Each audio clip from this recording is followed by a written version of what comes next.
ఇద్దరు చంటి బిడ్డలతో బయటికి వెళ్ళి ఏ ఉద్యోగం చేయలేము. ఏదైనా వ్యాపారం చేద్దామనుకున్నా లాభాన్ని స్వీకరించిన గుండె నష్టాన్ని తట్టుకోలేనంత శక్తి మాత్రం లేదు.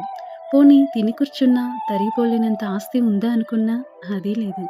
మొగుడు తెచ్చే చాలి చాలని జీతంతో కొన్నిటితో పోరాడుతూ మరికొన్నిటితో రాజీ పడుతూ కాపురాన్ని ముందుకు నెట్టుకుపోతున్నా. కష్టానికి ఇష్టానికి తేడా తెలియని బిడ్డలు ఆనందాల్ని కోరికలను మాత్రం ఆపలేకపోతున్నాను. ఇంకా 2 నెలల్లో మా పెద్దోడిది పుట్టినరోజు. అమ్మ నా పుట్టినరోజుకి నాకు సైకిల్ కావాలని అడుగుతున్నప్పుడు నేను ఒకటే చెప్పా. నాన్న నేను యూట్యూబ్‌లో వీడియోస్ పెడుతున్నా. అది సక్సెస్ అయితే నీ పుట్టినరోజుకి ఒక మంచి సైకిల్ నేను నీకు గిఫ్ట్‌గా కొనిపిస్తానని చెప్పాను. ఇది నా 100వ వీడియో. ఒక అమ్మగా తన బిడ్డ ఆనందం ఇవ్వాలని ఆశపడుతున్నా, ఆ అమ్మ ఆశకు అదృష్టం ఉందో లేదో తెలియట్లేదు. మీరు ఈ వీడియోకి లైక్ చేయకపోయినా, సబ్స్క్రైబ్ చేయకపోయినా పర్లేదు. కానీ మా కోరిక నెరవేరాలని మాత్రం మనస్ఫూర్తిగా కోరుకోండి.